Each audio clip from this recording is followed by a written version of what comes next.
And a very pleasant good evening, everyone, and welcome to another episode of JMU Sound Off. Your JMU football Dukes are 7-2 after a 38-7 home win at Bridgeport Stadium from another sellout crowd. A great atmosphere in Harrisonburg. It felt like fall finally. Good to run into so many people who are both supporters of the show and to see so many people back. Some for the first time I heard this season, getting a chance to see their Dukes in person. A great performance, both by the offensive side of the football as well as defense. Some big plays on special teams. We're going to get into all of that tonight as we break down this game as well as look forward to this week's Royal Rivalry matchup against Old Dominion in Norfolk, Virginia. Hope to see a bunch of purple in the stands there. It's going to be a whiteout, so the purple should really pop. Off the top of the show, we want to say congratulations to the JMU women's soccer team taking home their Sunbelt Championship. A great season for this team of Dukes. Looking forward to see what they do next in the NCAA tournament. So congratulations to those ladies right off the top of the show. As always, we want to thank our friends from the Montpelier Collective, one of our sponsors. Stay tuned. You're going to hear a lot of news over the next couple of weeks about the next round of Champions Dry Bourbon. This one will be called FLOT. And we're going to have some really great promotions and marketing to get the word out for that. It's the perfect holiday gift for the purple-blooded person in your world. So stay tuned from the Collective as we get that information out over the next couple of weeks. Also like to give our friends from Where's Woody a shout out. Again, if you're doing holiday shopping, considering a JMU-owned business that is doing great things to support the athletic department, where'swoody.com. Also, a shout out to Talent Corps, and Shoker Enterprises. And then finally, Your Purple Nation, again, with stores in Richmond, Northern Virginia, and Virginia Beach, yourpurplenation.com. And with that, we're going to bring on the other members of the JMU Sound Off team, Michael Evangelista, Steve Brown, and Taylor Atkins. Guys, it was great to see all of you in Harrisonburg yesterday. I'm going to start with you, Michael. Your fast thoughts before we get to our recap with Coach Matthews. Another great day in the Valley. Like you said, felt like fall. Decisive win versus Georgia State. My initial thoughts, I'm going to leave us with probably one of my favorite quotes from Coach Chesney from his postgame. When the light shines on you, will you be exposed because of the work you didn't do, or will you be rewarded, or will you be revealed for the work you did do? I thought this game was about depth, and I thought our depth really showed on Saturday all across the field. Brett Davis, Terrence Jones, Ymir and Wayne Knight, Amar Thomas, Tyler Brown at safety. I think everyone did a phenomenal job. Awesome. Taylor had a chance to sit with you during the game on Saturday. Great crowd. Obviously, you saw a lot of improvement on the offensive side of the football. That was something we were all looking forward to seeing coming off the bye week. Your initial thoughts? Yeah, I had a buddy of mine from Virginia Beach, Jack, bring up his son for his son's first game ever at JMU. And, one of the things he pointed out right away was at kickoff, every seat was full. You didn't even need to know it was a blackout to know it was a blackout. I mean, everyone knew the assignment. They got the colors right. And this is, I think this is the first year that I can remember that blackouts were black, whiteouts were white, and purple outs were purple. And I just think that kudos to the student body and really the entire fan base for being so engaged with the schedule, knowing what's going on. And so just shout out to our fans, to the crowd. The atmosphere was great. It was a great day in the Valley. Yeah, I think that's such a good point, by the way, because I noticed that as well. And we cannot give enough credit to the student body this year. They have shown up in ways that I don't even think any of us thought was possible. The way I really know this fan base is moving in the right direction is I haven't heard anybody even talking about the student body. I haven't heard about anybody talking about people leaving at halftime. It just seems like a switch has been turned on, and we're just moving in such a really positive direction in terms of all things game day atmosphere, as well as in the stands. Steve, you were obviously there as well. Got a chance to see you in the tailgate. Got a chance to obviously interact with Matt Roan as well before the game. You had a chance to experience the game with him. Take us in your view of what you saw Saturday, as well as getting a chance to watch the game with Matt. Yeah, that was a really good Georgia State team. If you look at what they did before they played us, nobody rolled them till yesterday. They beat Vanderbilt. But if you look at the other games that they lost, they were in every game. They were in with App State deep into the fourth quarter at App State. Georgia Southern did not clobber them. Nobody did except us. And I expected that to be a tighter game. Dell's doing a good job at Georgia State. They've got a lot of work to do, but even at UConn, they played pretty well at UConn.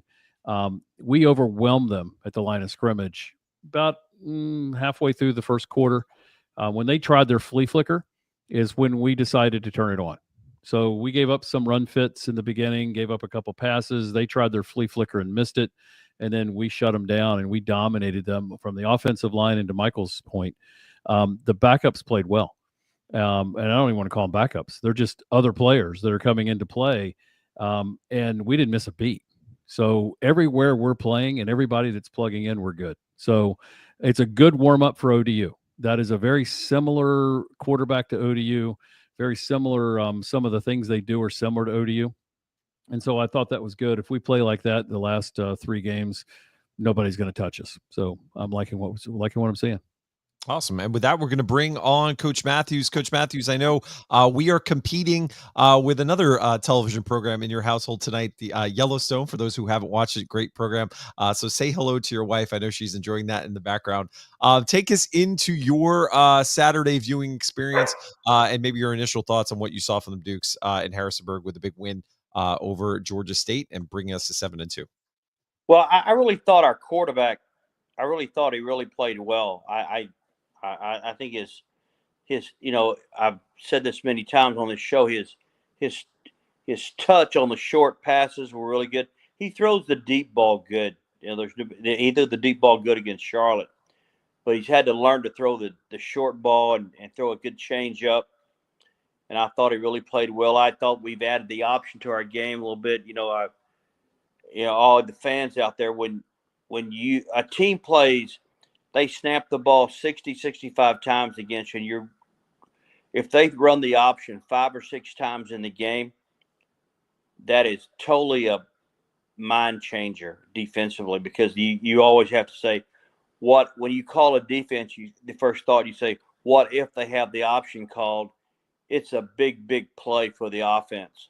So you have to really limit defensively what you do when a team will run the option. And I saw us run a few option plays, and I went out and watched the kids play. Kay and I were up there for I guess the Southern Miss game. And then I watched the Dukes practice on Monday, the open date, and I knew that Alonzo his ankle was a little gimpy, which is not unusual. If you probably the top 30 players on the football team at JMU right now, probably 7 or 8 of them have gimpy ankles. I mean, it's that time of year. It's November. They're not going to set the thermostat right now. They're not going to ask you how good you feel. You got to play. And but I think our quarterback played well. But I really thought we played well. Whoever said it earlier, I thought Georgia State would be a little bit better challenge for us. I thought coming off the open date, I thought the guys had done a good job. Our coaching staff had really done a nice job of, our guys looked sharp, they looked rested, and it was a good deal. I thought at the half, it probably was the first half. I know everyone wants to talk about this game or that game. I thought the first half was the best we'd played all year, and maybe that's because I was so impressed with Alonzo, but I really thought the first half was the best we'd played all year. So let's continue that train of thought and talk a little bit about, some of the play action we saw in addition to the option. And then, it seemed Georgia State maybe wasn't blitzing us as much as some other teams have. But my question to you as a coach, do you think that they maybe had to change up their in-game strategy due to the fact that we were running the option, we were using play action a little bit more, and that they just weren't able to execute maybe some of the defensive plays they wanted to? Good question. Sometimes when you see, I've been through this where you've got a defensive plan, and all of a sudden they run the option 2 or 3 times. You go, whoa, whoa, Silver. We can't run these several defenses because they can run that play. But now, whether that happened in the ball game Saturday, I can't answer that, But I just thought we did a good job against them. We converted on third down. I'm not sure our third down conversions were good. Anytime you do that, that's good coaching. I just thought we really played well in the first half. Jim Chaney, the OC for Georgia State, he was Drew Brees' college coach at Purdue. And Jim Chaney is a wonderful football, even a better guy. I've known Jim forever. And I of course haven't talked to him because of all these things, but to do the job defensively against them as we did, I thought was terrific. I just thought we played well. I just thought both sides of the ball. I think we were well prepared. As I told Coach Chesney when I was there for the open, I said, Bob, you guys done a terrific job. But the truth of the matter, we got 4 games left. We could lose all 4. We could win all 4. And good coaching staffs understand that. And that's where we are. We won the first. We got 3 left. Right. We could lose all 3 of these last. These 3 games going home are tough football games. Good Right. teams. And we've got to continue to coach well and play well. It's going to be a tough November for the Dukes.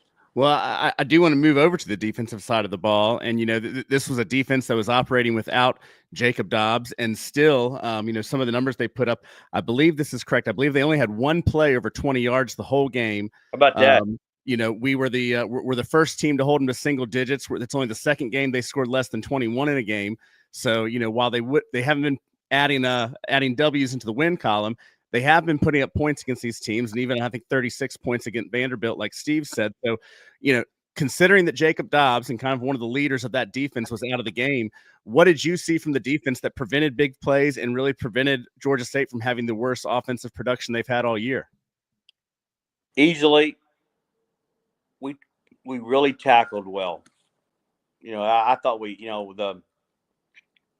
you play man coverage, a lot of people think man coverage is just about stopping a completed pass. That's not correct. A lot of times you run man coverage is to limit yards after the catch. When they catch a pass, we tackle them immediately. And I thought we ran, but I thought this all year with Bob and the guys. I think we mix up our zone and our man. It's very difficult reads for receivers because receivers have different routes against man coverage and zone coverage. So I just thought we did a good job. I thought we tackled well. We got great pressure. We did let him out of the pocket. Sam's guys did a good job with good discipline, rush techniques. I'm telling you, we played good now. I'm sure after the game, I'm sure Bob thought, dadgum, I hope we do this the next 3 weeks, and it was good. It was both sides of the ball good.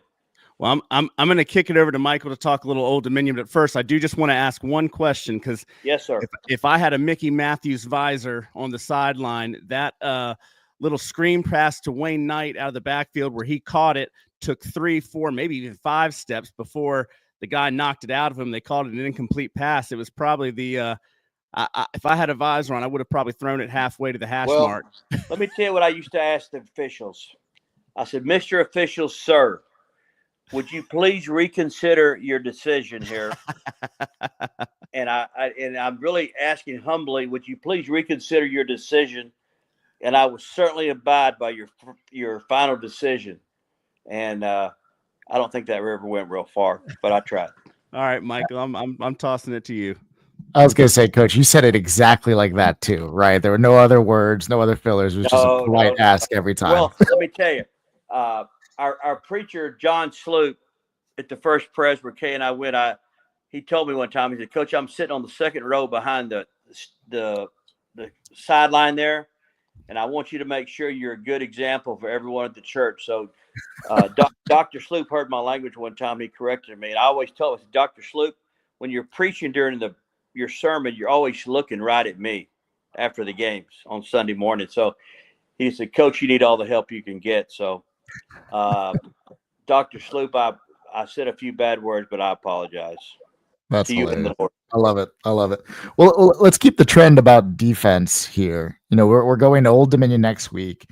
We talked about it before we started, right? They run sort of the old Art Briles, spread them out wide. Yeah. They line up the receivers all the way to the boundary every time. And they have a quarterback that's doing very well. I think he had 332 yards for Zapp State last week for 2 touchdowns. Did throw a pick. We arguably have the top G5 defense statistically in the country. What are the keys to stopping a wide open offense like this ODU team, where last year they gave us a scare at home? We only beat them 30-27. and we had a hard time stopping them, particularly on the outside. That's a great question. I think I don't know if I talk to you guys. I'm always honest with you guys in the pre-show discussions. When I was watching the Child at Old Dominion against Georgia Southern, I think I had bad flashbacks of watching Taylor Heineke because I thought the kid, because I looked it up where he was from. I was hoping he wasn't from Atlanta, and he's from California. But the kid was playing terrific. And I used to tell people, I saw Taylor years later. I said, Taylor, you contributed to my firing at JMU because, you know, the administration would ask me why we hadn't beat Old Dominion in their first early years. And the reason I told myself, we had Johnny Unitas playing quarterback at Old Dominion. And because he was terrific. He was the best. He's the best football player ever to play in the CAA. Unbelievable. He's going to be a 10-year pro, fabulous football player. And he was playing for Old Dominion when I was trying to save my job. That being said, I thought the kid that Old Dominion has right now, he can run, he can throw. I'm not sure what he did last week, but I watched him at Georgia Southern, and he's a great player. He's young. He's going to make some mistakes, and we're going to have to play well to beat them down there. I mean, he's getting, you know, he's not. The great thing about it, he's not going to be at Old Dominion. This is going to be the only time we're going to see him. I'm sure he's going to transfer after this year. But the kid can run and throw, and we're going to have to be very disciplined in our rush lanes and be disciplined in our secondary play, mixing up our coverages. But the guy's a player. I mean, what we were talking about, he threw for 350 yards against Appalachian, and he had one pick. He had 3 fumbles. I don't know if he fumbled the ball. They had 4 turnovers in the game, but he had 350 yards and 1 pick. The guy's a great young player, and at Old Dominion, it's going to be a tough deal for all of us. Well, for what it's worth, ODU did give up 5 sacks last week, and I think it's going to be a key Did for they? us. We like that. We like that. It's going to be a key for us. I think we had 8 quarterback hurries and 4 sacks versus Georgia State. So if we can repeat that, I think we got a good shot. Yeah. But Coach, so you've talked about it a little bit, and we've rebounded the last 2 years, going 2-0 versus ODU, and I think you've noticed they've rebranded this as the Royal Rivalry. Can you talk to us about your thoughts on like the state of the program, the importance of winning in Norfolk, the implications for recruiting in the state, and the 757? I'm curious to hear your thoughts on that. What a question that is. That's something alumni. I think it's our number one rival. I don't know if all the kids at JMU know that. I'm not in the locker room. And Bob's is his first year. The hatred and the whatever it's gonna be bad. The 2 places that's really bad is that the next 2 places we've got to go is we have to go to App next week, right? Yep, right afterwards. But those 2 places, there's no one they dislike and hate more than James Madison. And especially Old Dominion, you have to be there when they start yelling ODU, ODU. I mean, it is the only thing I would tell the JMU Nation, if you want to help win the game, go down and buy a ticket and turn that into the JMU Nation down there Saturday. We need to have a lot of support down there. KK and I'm not sure I had talked her into it yet. Sometimes I have to be a little convincing. But we need to turn that into the JMU Nation at that ball game next week. We need to have a lot of support there. It's going to be a tough game. You look at the numbers. Old Dominion is a much better football. There's no reason looking at the statistics of the season. They're a much better football team than they were early in the season. They're good. I mean, they've improved. That that you look at their deal up both sides of the ball. And the other thing about it, this coach is fighting for his job. I mean, he's going to do his best job of coaching because I'm sure there's a lot of pressure on him down there. And he's going to take some chances like fake punts and fake kicks and things like that would you normally wouldn't do in a ball game. They have nothing to lose except, ruin our season. So it's going to be a rough deal. We need to the purple and gold need to show up down there Saturday. If you're listening to all this, we need to be there. You need to go down, buy a ticket, and let's show them who we are. Love that. Nikki, one last question on ODU. How much when you win a rivalry game? I hate them. When you win a game against a rival of this magnitude, particularly in state, how much of an impact do you feel that after that game in terms of the energy and momentum around recruiting? Is that overstated, or is it something that is tangible in terms of what a win can do? Let me tell you, when we went to, when you go beat someone at their place, it's beyond good. I mean, it's the ultimate. When you go beat someone at their place, you're walking out of the stadium, and you got their best shot. It's the best thing going. I mean, yeah. I mean, it's great, and I think particularly because we've had so many great players from the 757 down through the years at JMU. I think it just really, you can't overstate the rivalry between these schools. I mean, you can't. You look back down through the basketball and the football when it got going. It's a great situation. We don't like them. They don't, that they don't like us. It's great. It doesn't get any bigger than this. And I think, you wonder about it sometimes. It's a good question because of all the transfers, about all the kids that in the locker room at their place and our place. Do the kids realize the rivalry between all the rivalry and the fan base? But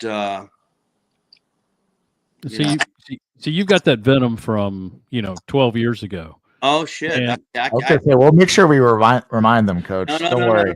I tell you, Old Dominion. I used to say, if I knew some Old Dominion football players, I would let them eat at my house, but I wouldn't let them use the bathroom. I mean, I think you need to call it Bob this week and let you give the pregame speech. Remind these kids of how important this is. Tell you what, now it will be. As I would tell my players, I'll have my pee hot now at this game now. There's no doubt about it. We would be ready to go. It would be a good Friday night speech for Coach Matthews, like we're playing Virginia Tech.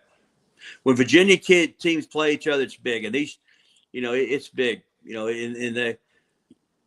JMU plays ODU, it's big. Bigger than big. Love it. Well, Coach, we did want to take advantage of the fact that we know you were still very connected in the college football landscape of more than just what's happening with JMU each and every week. So I did want to ask you, there's been a lot of talk about the college football playoff and what it's going to look like in its first iteration. Have you given any thought to the list of who you're expecting to see in the top 12 and maybe some of your initial thoughts on what the playoffs is going to shake out to look like in its first iteration in 2024? Well, not surprising, I'm sure. Till last night, I thought the Georgia Bulldogs were number one, and my heart was broke last night watching that game. Even when I told Kay when she's sitting here and I'm screaming at the TV, Kirby play for me is when I was in Georgia, we never played very good at Ole Miss. We just didn't play very good. It was always the week after Florida, like it was this week. That's such a big game for the University of Georgia when you go play Florida. It was always a good. Now in those days, Mississippi wasn't Ole Miss as they call them, was not that good. But going to last night, I thought Georgia was the best team. But I look at the playoffs this way. They're picking 12 teams, and if you think about it, there's going to be 4 SEC teams basically. And it's who that 4 is going to be. Who knows? I can certainly pick my 4. Everybody, but it has a lot to. Tennessee plays Georgia this week, and A&M plays Texas week after next, and you go through the whole deal. There's going to be, and Alabama's still got to play Auburn, and that's never going to be an easy game. The Iron Bowl. There's a lot of. I'm not for sure, but there's without a doubt you would have to pick. There's going to be 4 SEC teams going home. And you look at South Carolina. And they think they're going to get it. Missouri thinks they got a shot. I don't know how. If you took 5 SEC teams, I can't answer that. But probably 4. Then you say there's going to be 4 Big Ten teams. They're very easy. It's going to be Oregon, Ohio State, Penn State, and Indiana. And that's easy. That tonight, as we sit here, that's the 4 teams that are getting in the playoffs, barring a big upset going home. and that's 8. And then you're going to have a group of 5 team, which is the 9th team. That's going to be Boise State. So now you've got 3, and you've got the ACC champion, whoever that is, Clemson or whoever, and then you've got the Big 12 champion, whoever that is. So you're back to one. You're really to one team. You know, now is that going to be a 5th SEC team? Is it going to be the 2nd place team of the ACC, the 2nd place team? But it's, 12 teams is not a lot. And when you watch these games, right now I'm sitting here watching on Saturday night. The best teams of the are the SEC. They got guys that can rush the passer, and my ACC friends don't want to hear that. But it's going to be an interesting deal when they make those 12 teams. Who goes? If only one team out of the ACC and one team out of the Big 12, they'll be screaming, all the way to Bermuda if all those teams go. But it's going to be interesting. The 2 conferences that dominate all that are those 2 teams, the SEC and the Big 10. So if the SEC gets 5 in, it'll be interesting. There's going to be and in defense of the SEC, there's a lot of cannibalism going on where they're all beating each other, and knocking each other out. And I see that, but it's going to be interesting. What are your thoughts on Clemson, Coach? You just mentioned Clemson, more than likely being in the ACC or whoever wins the ACC, Sure. but it looks like them. What's your thoughts on them? Yeah, I love, Dabo is a dear friend. I've known Dabo when I was coaching at Georgia. He and I recruited against each other on every kid, so we hung out a lot of basketball games, and Dabo's Dabo's deal. The best analogy I would tell everyone is, you're selling hamburgers down the street, you're making a lot of money. And one of your neighbors shows up and he puts in a hamburger stand and he has a drive-through. And you look up and he's selling more hamburgers than you are. And your wife asks you, how come we're not making as much money? I said, well, the guy put the drive-through in, but we're not going to put a drive-through in. We're going to keep doing what we're doing. And that's kind of where Dabo is right now. He refuses to do so many people are doing the transfer portal. And I get that, but I was the world's worst at this when I was a coach at JMU. I didn't like taking transfers because I loved my players so much, and they knew I loved them. And I would refuse to bring in a transfer at their position because I thought we could train them better and we could get them bigger and faster. And I didn't like taking transfers because they weren't our guys. But the world has changed since then. And I would tell, if I was on Dabo's staff, I said, Dabo, we've got to take, Georgia's taking 5 or 6 transfers. Really, all the great programs are taking transfers. And Dabo refuses to admit there's maybe a drive-through down the street to sell more hamburgers than him, but they have good players. I watched them last night against Tech, and they're great. They played great defense against Virginia Tech last night. They're good, and their quarterback's just okay. He's a guy. He's certainly not a frontline player, but he's playing better than he was. But I still don't think the kid is going to, win a national championship for you. Mickey, you mentioned obviously the portal and now what's happening with NIL. When you're talking to your colleagues who are still in the business and the former coaches who obviously you still interact with on a regular basis, how are they approaching this? What do they see in this now, and more importantly, where do they see this is going? There's a tremendous amount of conversation about what the next evolution of these 2 topics is. I'm just curious, where is your mindset on these 2 issues, particularly when you look at a program like JMU that is doing so much to continue to engage our fan base with the Montpelier Collective to try to grow our own NIL efforts. But you mentioned looking at ODU, for example, they could lose their quarterback after one season of really showcasing talents to the whole college football universe. So how are you approaching as your analysis of these 2 topics with NIL and the portal? Well, the NIL has become just paying players. It has nothing to do with the name, image, and likeness. You talk to all the guys, and I heard Nick Saban say it last year. He said he had 3 guys on his team at Alabama that could get anything off their name, image, or likeness, and the other guys all got paid just cash money. All you're doing is you're paying players. I think when the Supreme Court passed the rule, voted that you could do that, I think in their mind, because they weren't football people, athletic people, they thought, well, we'll allow this kid to play a game, and then after the game, sign autographs for $5 an autograph and sign T-shirts and make $500. He had no idea that he's going to have a thing where these kids get paid $1 million a year, which they're getting paid. And Pandora's box has been open, and the way I understand it, talking to my friends in the profession, the number one thing they've got to get is an antitrust exemption. Now Stephen listens to me talk like I really know I'm a lawyer. It's kind of comical. An antitrust exemption where if they only pay the players, $20,000. Like you think about it, in the old day, my scholarship at James Madison is worth as much as the same scholarship was at Alabama. That's really where we need to get to, where everybody gets paid some money. No one's arguing that. They need to get paid. I've said that for 25, 30 years. Where if you're going to pay everybody $20,000, you can't get sued by the agents because the antitrust, uncompetitive, whatever it is. And I think from that, the next problem is going to be is Title IX. Is you pay a football player, the girls are going to want their money, which I get that, and everybody's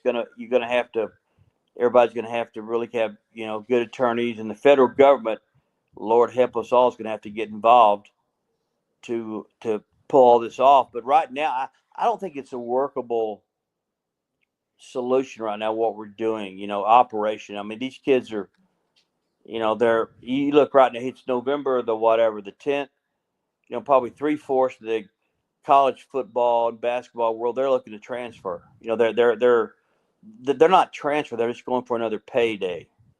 And I think we've got to get that under control, or we're going to lose our sport. And it's not, but it's going to take some smarter people than me to figure it out. And I think collective bargaining is going to involve, and we're going to, think about it is, you tell you if the Dallas Cowboys sign a guy, they give him X amount of dollars, he's going to be there for 3 years. If Alabama signs a good football player, he's there. There's no contract. He can be gone in 4 months. So it's really it's a very poor thing we've got going right now. We've got to get it under control, and that's where the NIL stuff is. I don't think when they started the thing in defense of the Supreme Court, they had no idea what they were doing. They didn't realize they were opening up Pandora's box, which it is right now. But I think you hit it. And as a labor lawyer, this will go against everything that I tell my clients. But they need to be unionized, and if they're unionized and they're employees, we can control it. Yeah, it's just it's a deal. It's just you got to figure it out, because it's not unlimited resources. If that's really the case, every year it's going to be the same people. They're going to buy the best players. And I tell you, I think I keep waiting for, and I understand that Mark Cuban, paid all those kids, all of our kids who went to Indiana. I won't tell you where I heard it, but Mark Cuban paid all those kids to go from. He's an alum at Indiana, and Mark, excuse me if you hear all this, but can't back it up.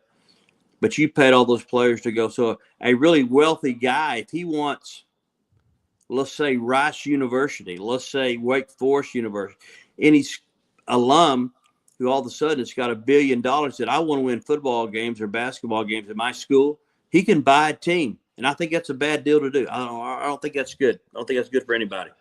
And see, if it was unionized, what would happen is if you have a machinist 3 right now that leaves Newport News Shipyard and goes to work for a company in the Valley, he makes the same amount of money on the same collective bargaining agreement.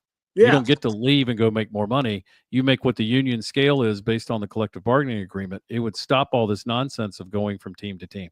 Yeah, you've got to get, and of course, I'm old school.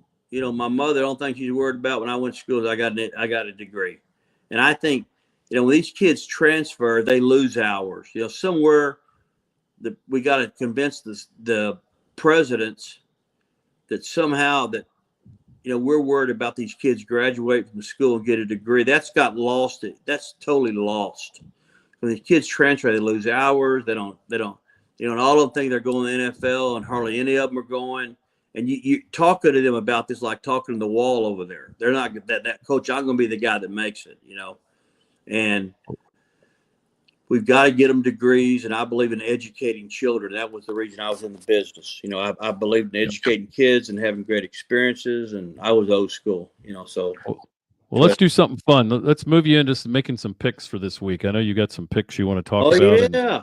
Let's start with the East Carolina versus Tulsa game. I think East Carolina is 11.5 favorite. Who do you got in that one, and what do you think on the points? Well, East Carolina, who they get? They're against. They got Tulsa. Tulsa is really struggling. My old buddy there, the head coach at Tulsa, is not playing very good. There are two programs going in different directions. For whatever the reason, ever since Mike Houston got fired at East Carolina's gone through the roof. Their kids are playing. I always say this. I'll tell y'all what I tell all the cart guys, the golf cart guys at the Dunes Club where I play. I'll just tell you the best bets. All right. This is a good bet to take East Carolina and give the points. I mean, they're two programs going the different direction. Now, I'm not, but I think it's a great bet. All right. The line's 14 now, so you stay even way. You give up the points, take East Carolina. Yeah, it just went up to 14. It was 11.5 when I looked at it. That shows you a lot of people took my bet, didn't they? Huh? I should have. Okay. They're taking you. All right, so we got Coastal at Marshall. That line right now is 9. What do you got on Coastal versus Marshall? Coastal, I think they're really playing well. I tell you the reason Coastal got a chance to really be good going home is they quit trying to be Air Coastal Carolina. I don't know if everybody watched the game against who they played this past weekend. They played App on Thursday night and beat them pretty well. They destroyed them because they ran the option. If you run the ball right now in college football, you can win. All these young defensive coordinators, they're out there in college football right now. They do not know how to defend the option. All of us guys that got gray hair and no one will hire us, we know how to stop the option. But all these young defensive coordinators, if you start running the option, you run people out of the stadium. And Coastal, it ran the option against App. They couldn't stop. And I tell you what, App ran the option and then quit running it. They decided to go Air App, and they would have stayed in the game if they quit running if they kept on running the option. The Coastal coach is doing a great job right now. Once again, that's a great bet. What do you say, 9? Yeah. They're getting 9, right? Yeah, it's Marshall's favored by 9. So yeah, Coastal's got 9 points. Seen Marshall now. I haven't seen Marshall, but Coastal Carolina is a great bet. That's a good bet. Well, let's take one more because we're running a little bit out of time on this one. But let's take the Notre Dame Virginia game. Notre Dame is a 22.5 point favorite. It's at Notre Dame, and Virginia just beat a good Pitt team last night. Who do you got? I think anytime this time of year, I always bet on the teams that have a lot to play for in November. Down through the years, please don't tell Miss K when I bet when she's not looking. But I've always bet on teams that have a lot to play for in November. So some teams have nothing to play for right now. They're just playing it out. But Notre Dame has, like we were talking about the playoff earlier. See, we didn't even talk about them in the top 12 teams. How's that going to be? So Notre Dame has a lot to play for, and I think they're playing better. I think that coach at Notre Dame, I don't know what his name is. Every time I watch them play for 15 or 20 minutes on the TV, I think they're extremely well coached, and I would certainly give the points. I think they're going to pound the UVA. I think they're going to pound them. Now, the other side of the court, the UVA guy might be coaching for his job, and I would deny that. But if I had to, put money down on the table, I'd take Notre Dame. Well, Mickey, we do appreciate you you giving us a little bit more about the whole sport this week, because again, you're connected to so much more than just the JMU conversation, and your insight is so valuable as we all try to chart what comes next and these big conversations that kind of rule the world of sports talk these days. It's good to hear from someone actually connected to the industry still. So, Mickey, hopefully Kay says yes, and we see you decked in purple in Norfolk this week, because you'll be a popular sight, I have a feeling, around the tailgates at ODU this weekend. Well, I want to beat their ass so bad I can't breathe right now. This is what Sunday night, so I don't need to show up. I'll be throwing something at the refs, but we got to beat their ass now. We got to beat ODU. We got to beat Awesome. ODU. No doubt. Mickey, enjoy the rest of your week. Enjoy Yellowstone. Tell Kay we said hello. Thank you. Y'all are great. Thank you. Awesome. Thanks, Coach. And with that, guys, wow, I'm fired up. Mickey, I feel like he's ready to not only throw a visor, he's ready to throw a chair. But I like that. Hopefully that energy is contagious and filters through the APC this week. Guys, Taylor, I want to start with you as we turn our attention to ODU and kind of move towards that and final thoughts for the week. This game for you was always personal. I know you've been pretty transparent, I'd say, about your connections to the school in Norfolk. Where's your head going into this matchup? Because obviously this is a big game for JMU. 7-2, as we've talked about, still the possibility of a Sun Belt championship berth if things go our way and we continue to take care of business. But this game, as Mickey said, matters. It's two Virginia teams, two teams that are recruiting against each other. And just the pride of these staffs, they're probably crisscrossing each other in high school hallways when they're going to see prospects. This is a big deal for so many reasons, and it's why it has a rivalry tag next to it in terms of both schools really prioritizing this as these institutions are locked in a lot of ways now in the present and in the future.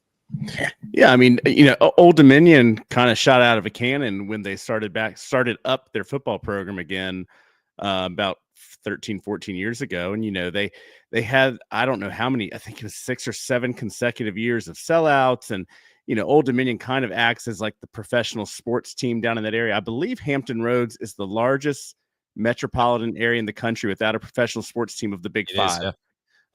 And so Old Dominion has kind of had a chance to, matter of fact, the guy that I mentioned at the first of the show, he said, my dad has season tickets just because that's kind of what people do around here, but he doesn't really go to the game. So it is kind of that fan base, that there's a lot of people that invest into the program, but I wouldn't say their fan base is anywhere near as passionate and as engaged and involved as JMU's is. But, Mickey talked a lot about winning in state, winning at their place. This rivalry, it had that 0-2 start for JMU. Then there was this big lull. And then the last 2 years, dominated them the first game back. And then last year they gave us a little scare when they were having a down year. But they're a program that's trying to build itself back up. And this game has a lot of postseason implications to them, in addition to, kind of shaking off that burden that they have of continuing to not be able to beat JMU now that, they beat JMU to FBS. That was a big thing that they kind of got to hold over JMU's head. And I think obviously JMU had more success over that time period. So it worked out for us, but there's so much on the line as it comes to conference rival, in-state rival. I would say ODU is probably coming out of a valley, out of a rut, and so they're starting to move upward. How fast that trajectory continues is going to, this game could be that game that kind of propels them to the next level, or can kind of stall them where they are. So, and I think, what you saw from us this week, coming off the bye week, having 2 weeks to prepare for Georgia State, work out a lot of the things that people, stuff that we saw in the field. I think, as Mickey mentioned, that this might have been one of the best played games by JMU against Georgia State, who was a weaker team, but we really just executed top to bottom. And I didn't really see, when I was going back to try and say, who would I pick of my player of the game? There wasn't one guy. Petaway had an incredible game. Wayne Knight really, razzled and dazzled with a couple of plays, but there wasn't that like one player that really dominated the game. And it was top to bottom on offense. All sides clicked. And then on defense, like I talked with Mickey, we held Georgia State to some impressive numbers, and you're missing, kind of your captain on defense out there. So it was an impressive display. These 3 games every year, and I'm assuming they're going to kind of be grouped like this in November most seasons. It's Old Dominion, Marshall, App. I don't care what records are. Those are 3 games that are always going to be 0-0 at the start of the game. And right now, mathematically, we're still eligible for the conference championship. Even if conference championship doesn't happen, how many wins you're going to get is going to dictate how good of a bowl you get, how close it is, the regionality of it. So there's still a lot to play for. And at the end of the day, we're continuing to kind of just build that record of one of the best 3-year starts for an FBS program. And I mentioned this to Michael as we were walking to the stadium. A lot of people were celebrating that 6th win 2 weeks ago, because they said, all right, now, we can say for the 22nd season in a row, we're not going to have a losing season. I said, well, with bowl games, there's an odd number of games. So you go 6-6 and lose the bowl, you're 6-7. So that 7th game was kind of important. I think we're going to win much more than 7, but for the 22nd season in a row, we're going to be one of 3 teams in the country that has not had a losing season in 22 years, which means, the oldest undergrads at JMU have not been alive for a losing season at JMU. So, yeah, I got a lot on my mind if you can tell. But yeah, listen, I grew up Norfolk. I grew up with Old Dominion. It's why I fell in love with the CAA. But beat ODU, beat them bad. I hope if there's somebody watching this who needs parking recommendations, somebody who needs restaurant pregame, postgame, Taylor's your guy. Send him a DM this week. He'll get you set. If I end up on the Monarchist podcast, maybe don't watch that because I might say a few nice things I don't want the JMU Nation to hear. But yeah, I mean, this is going to be a great game. Programming note, you are going to be on the Monarchist. I will be on the Monarchist at sometime this week, so stay tuned. Don't watch it because I'm going to say some things that y'all won't like. But don't say anything nice. Say something like I want to beat their ass. They're part of the college huddle with us, so they're in the same family of podcast networks now. So we say what Mickey said. I want to beat their ass more than I want to breathe. That's all I want to hear you say on that podcast. I'll point to Mickey. Okay, Taylor, I have to talk to you about our own tailgating plans this week. So offline, I have no idea where I'm parking. Michael, I want to ask you to shed some light again on when we're going for a prospect in the state of Virginia. A wide receiver, running back, just how intertwined our recruiting is with the ODUs and the apps and the Marshalls of the world, and why this 3-game stretch is so much more important than just what happens in this season. It really can have a ripple effect and ramifications for the years to come, especially now in the portal. I'm sure most of these staffs are all going for the same portal players in some regard as well, in the needs on these lineups. This is a big deal in the recruiting landscape for us to have a really good November. It's absolutely massive. I mean, Coach talked about it earlier in the podcast, but the regionality of it, the bragging rights, right? The opportunity to say that we beat that other program, right? When they've offered us as well. And this is well documented. I'm a big believer the best prospects that have played at JMU are the ones that everyone else in the conference wanted. When we were FCS, we'd have that 1 or 2 guys that had an SEC offer, ACC offer, but they would never see the field. But the players that did well are the players that everyone else in the conference wanted. I think JMU is full of that.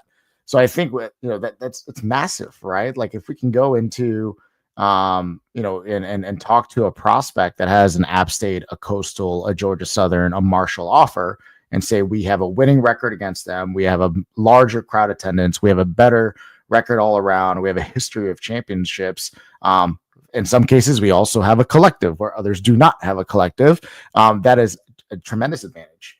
But also at the same time, like if you look at, I thought, going back to Georgia State, I know we're talking a lot about Old Dominion.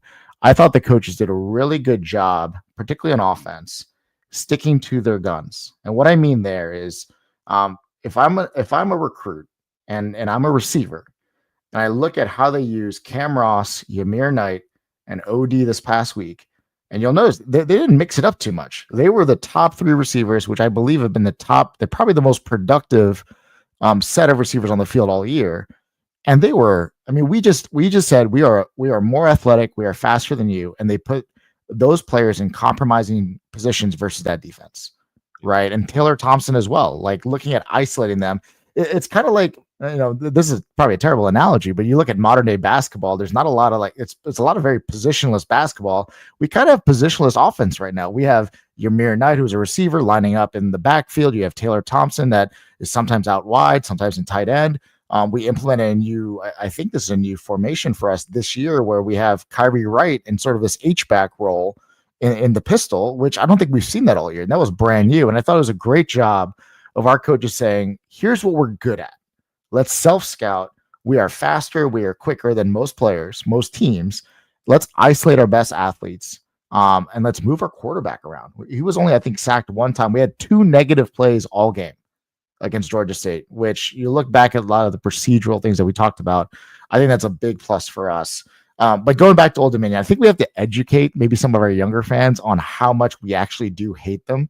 I remember in 2022, and maybe I should start doing this again. I'll start posting the 2011 game, the 2012 game, some pictures of me. I brought friends to these games, and I got embarrassed. That 2012 game at The JMU, worst. the final home game of the McKee, was about as awful of an Depressing. atmosphere the aftermath I've ever been in. I think that's the worst I've felt in Section 109. I could say walking out of the stadium. 100%. We were up what, absolute 21-3 chaos. at halftime. We were up.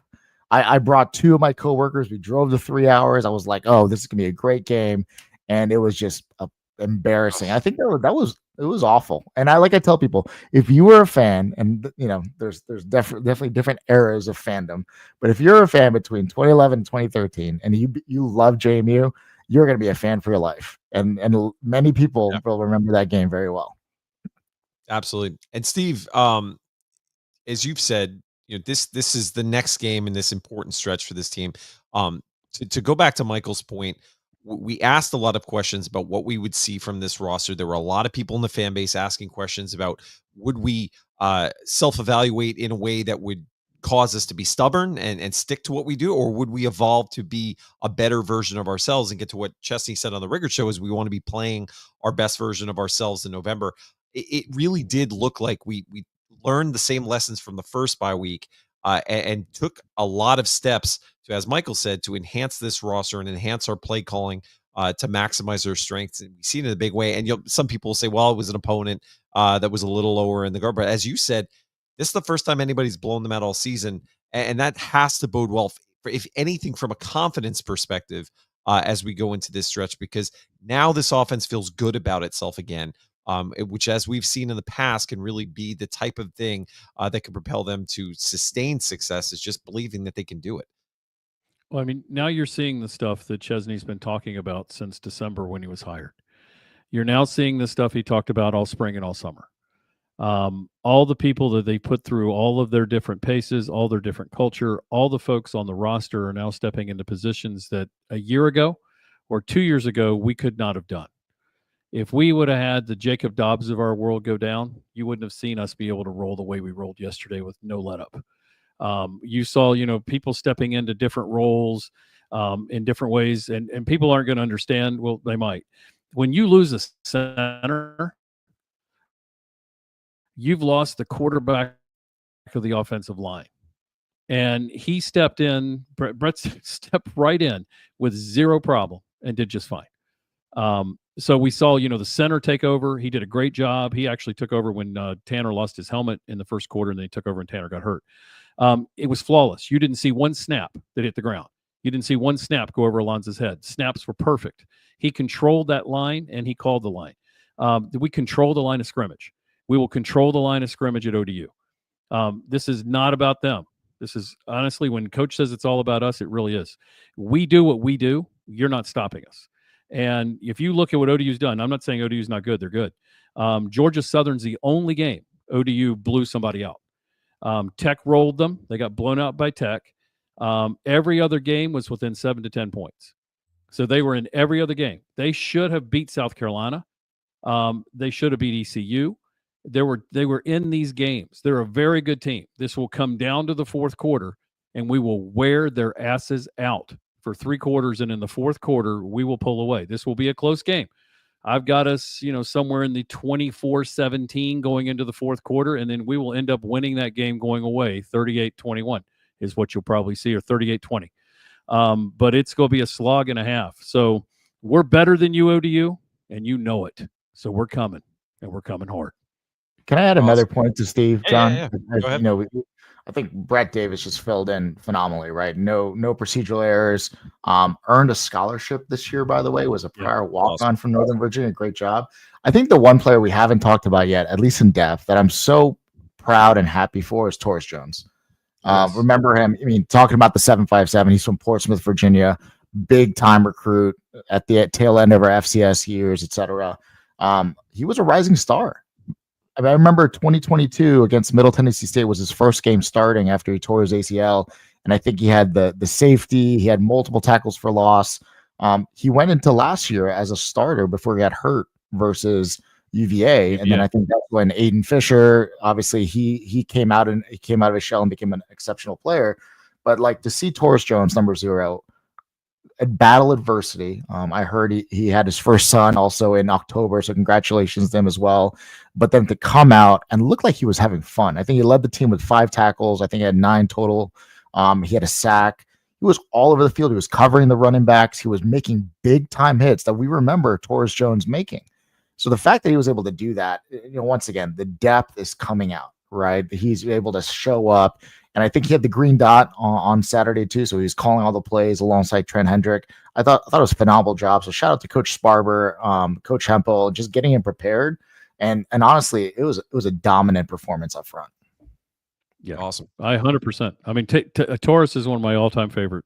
If you listen to his post-game, the press conference, and listen to his regular interview, if you haven't listened to that, folks listening to the podcast, listen to both of those.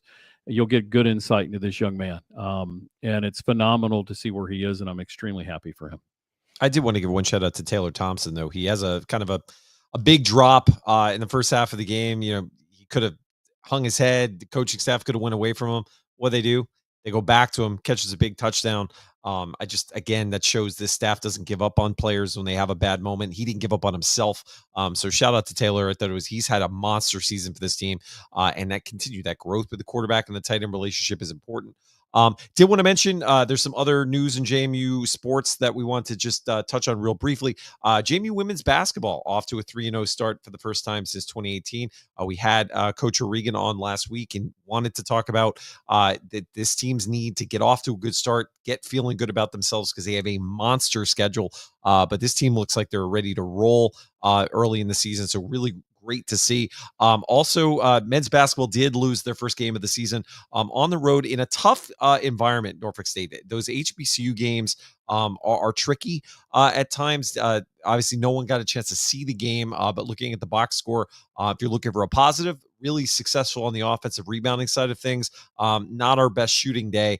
Definitely go back to the drawing board. The thing with this team, it's going to be a team that's going to have to grow as they go throughout the season. So many new pieces, obviously a new coaching staff, the pieces and the elements there for success, but obviously a tough loss yesterday. Guys, anything on your minds about anything else related to JMU sports? I know, Taylor, your focus on the basketball team is just as much as we are now.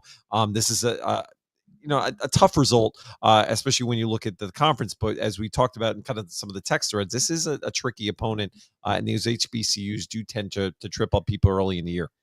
They do. I mean, it's an environment that it's not the AUBC.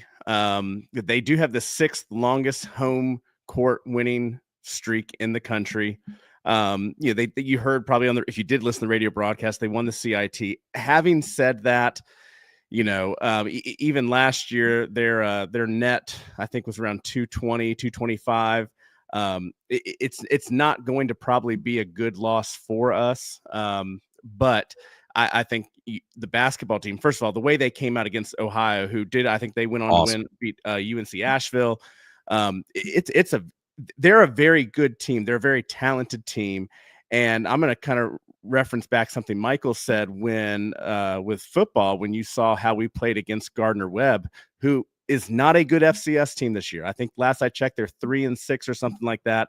And so obviously JMU football is not, equatable to Gardner-Webb, but when you're in this era where you're putting together an entirely new team from scratch, what you guys were just talking about how you saw us play against Georgia State, and Steve was making a lot of references of finally guys who were recruited to be in the position that they were finally playing the role they need to play. You're going to see some of those growing pains with this basketball team. So what I saw Monday night against Ohio is, on paper and on the court, a better foundation for even a better basketball team than I think we had last year. The Norfolk State game is going to be hard to judge because none of us did get to really see it. I don't want to spin it and say that that will probably be one of the better teams in our out of conference, but I have a lot of really high hopes for this men's basketball team, especially just the chemistry that I saw them so early on in that Ohio game. And again, we spin things, we're JMU fans, but I think if anyone who watched that game Monday thinks that this team is going to struggle this year, I'd love to hear your argument for that. So, Yeah, definitely the elements are there. So all the best to Preston Stradlin and that group as they try to get back on track as they move throughout the rest of their schedule. Guys, we're all making the trip down to ODU. Is that correct? Everybody in attendance? Michael? No? It's we're heading down to Florida, man. So it's Okay. gonna You have be a good big reason for driving that. day. All right. Well, I know your family's been through it down there, so all the best to everybody. And again, we want to stress if you have the ability to make it to ODU, if you're somebody that's in the Norfolk area, hasn't had a chance to come up to Bridgeport, this is the way that you can make an impact on this team. Again, if you're a recruit that walks into that stadium, maybe on an official visit for ODU, and you see, wow, there's a significant number of JMU fans there, that might be the type of thing that pushes you over the edge because it again shows the passion, energy of this fan base. So if you have questions again about anything Norfolk related, Taylor Atkins is your man. Taylor, good luck on the Monarchist podcast this week. Steve, we'll see you on the way down. I know we're sitting to watch the game together with Chandler. And to the JMU Nation, as always, thanks for supporting the show. Taylor, did you have one last thing? I saw you were moving the mic. Well, I was just going to say, when you get off here, tune in to the end of the JMU UCF men's soccer game. JMU's up 1-0 with about 20 minutes left in the game. So go check that out. We also need to show Taylor's pictures of the streamers at Ballard 2 years ago and just to see it purple because it felt. I was told it was a home game essentially. I resurfaced that tweet. It actually might have been my first ever tweet because for those of y'all that know, I got on Twitter when this podcast started, so I think that was my first ever tweet on X. So there you go. All right, look at that. Many more to come, I'm sure. All right, guys. Well, enjoy the week. And to our sponsors, as always, the Montpelier Collective, as well. Stay tuned for updates on the F-Lot version of Champions Drive. Where's Woody? Where's Woody.com. Tell, of course, Choker Enterprises, and, of course, Your Purple Nation, yourpurplenation.com. To our fans, as always, thanks for stopping by and saying hello and for spending some of your time with us each and every week. And with that, we will see you after the ODU game next Sunday for another episode of JMU Sound Off as we end every week. Go Dukes. See you in Norfolk.